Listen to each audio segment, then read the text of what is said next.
Alright, so I've just opened up this package, and yes, I have my veil on, it's sunny, and I've pulled out the queen. And so people always say, well, what do you mean the queen comes in a cage? Well, this is what the cage looks like, and I don't have enough hands, but there's a cork in the end here.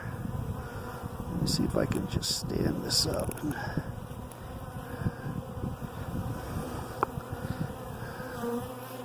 There's a cork. See, so the queen's in there.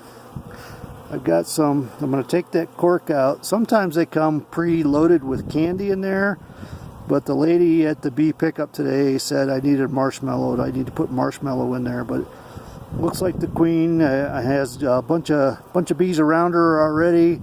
I don't know how long this package has been together with this queen, so I'm going to put a piece of marshmallow in there to make sure that she doesn't get released into the hive too early.